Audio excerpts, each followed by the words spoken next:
British ഉദ്യോഗസ്ഥരുടെ phone hack ചെയ്ത് China. യൂറോപ്പിലെ ഏറ്റവും വലിയ എംബസി ലണ്ടനിൽ നിർമ്മിക്കാനുള്ള ചൈനയുടെ പദ്ധതിക്ക് ബ്രിട്ടീഷ് സർക്കാർ അംഗീകാരം നൽകി ദിവസങ്ങൾക്കകമാണ് ഈ റിപ്പോർട്ട് പുറത്തുവരുന്നത്.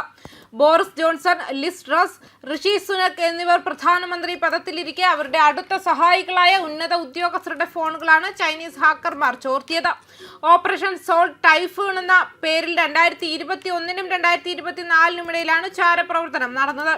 ചൈനീസ് ഹാക്കർമാർ ചോർത്തിയ വിവരങ്ങളുടെ പൂർണ്ണ വ്യാപ്തി ഇപ്പോഴും വ്യക്തമല്ലെങ്കിലും നിലവിലെ ബ്രിട്ടീഷ് പ്രധാനമന്ത്രി കെയർ സ്റ്റാമറിനെയും അദ്ദേഹത്തിന്റെ സംഘത്തിലെ മുതിർന്ന ഉദ്യോഗസ്ഥരെയും ലക്ഷ്യമിട്ട് ചാരപ്രവർത്തനം ഇപ്പോൾ വീണ്ടും സജീവമാണെന്ന് ആശങ്കയുണ്ടെന്നും റിപ്പോർട്ടുകൾ വ്യക്തമാക്കുന്നു. ബ്രിട്ടീഷ് സർക്കാരിലെ ഉന്നത ഉദ്യോഗസ്ഥരുടെ ഫോണുകൾക്ക് നേരെ നിരവധി ഹാക്കിംഗ് ശ്രമങ്ങൾ ഉണ്ടായിട്ടുണ്ടെന്നും 2022 മുതൽ 2024 വരെ ബ്രിട്ടീഷ് പ്രധാനമന്ത്രിയായിരുന്ന ഋഷി സുനകിന്റെ ഭരണകാലത്താണ് ഇത് കൂടുതലായി നടന്നതെന്നും റിപ്പോർട്ടിൽ പറയുന്നു. 2021 ആരംഭിച്ച ഹാക്കിംഗ് 2024 ഇന്റലിജൻസ് ഏജൻസികൾ കണ്ടെത്തിയത്. 2022 മുതൽ 2024 വരെ ബ്രിട്ടീഷ് പ്രധാനമന്ത്രിയായിരുന്ന സുനകിന്റെ കാലത്ത് ഡൗണിംഗ് സ്ട്രീറ്റ് ജീവനക്കാരുടെ ഫോണുകളിൽ നിരവധി വ്യത്യസ്ത ഹാക്കിംഗ് ആക്രമണങ്ങൾ നടന്നിരുന്നു. ഫൈവ് ഐസ് ഇന്റലിജൻസ് സഖ്യത്തിലെ അംഗങ്ങളെ ഉൾപ്പെടെ ഒന്നിലധികം രാജ്യങ്ങളെ ലക്ഷ്യമിട്ട് ബീജിംഗ് ആരംഭിച്ച ആഗോള ചാരവൃത്തി പ്രവർത്തനത്തിന്റെ ഭാഗമാണ് ഡൗണിംഗ് സ്ട്രീറ്റ് ഹാക്ക്. 2021 മുതലുള്ളതാണ് ഈ ലംഘനങ്ങൾ. എന്നാൽ 2024 മാത്രമാണ് രഹസ്യാന്വേഷണ ഏജൻസികൾ അവ കണ്ടെത്തിയത്. ലോകമെമ്പാടുമുള്ള ടെലികമ്മ്യൂണിക്കേഷൻ കമ്പനികളിലേക്ക് നുഴഞ്ഞുകയറിയാണ് ചൈന സെൻസിറ്റീവ് ഡേറ്റയിലേക്ക് പ്രവേശനം നേടിയതെന്ന് പ്രസ്താവിച്ചുകൊണ്ട് US ആദ്യം പ്രവർത്തനം മറച്ചുവെച്ചു.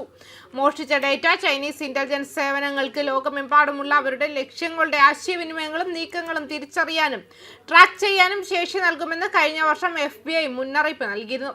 ബീജിംഗുമായി വ്യാപാര നിക്ഷേപ ബന്ധങ്ങൾ ഉറപ്പാക്കാൻ സാർ കെയർ ഈ ആഴ്ച അവസാനം ചൈനയിലേക്ക് പോകുന്നതിന്റെ പശ്ചാത്തലത്തിലാണ് ഈ വെളിപ്പെടുത്തൽ.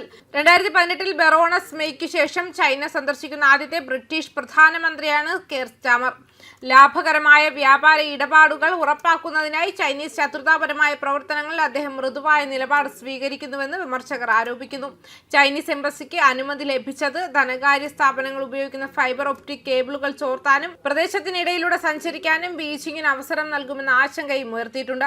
ചൈനയ്ക്ക് കൂടുതൽ വലിയ എംബസി നിർമ്മിക്കാൻ അനുവദിക്കുന്നത് ബ്രിട്ടനിൽ കൂടുതൽ ചൈനീസ് ചാരന്മാരെയും കൂടുതൽ നയതന്ത്രജ്ഞരെയും സൃഷ്ടിക്കുമെന്ന് ബ്രിട്ടീഷ് സുരക്ഷാ ഉദ്യോഗസ്ഥർ മുന്നറിയിപ്പ് നൽകിയിട്ടുണ്ട്. ലണ്ടനിലെ ചൈനീസ് എംബസി ഈ വാദം തള്ളിക്കളയുകയും ചെയ്തിരുന്നു. ന്യൂസ് ഡെസ്ക് കർമ്മ ന്യൂസ്.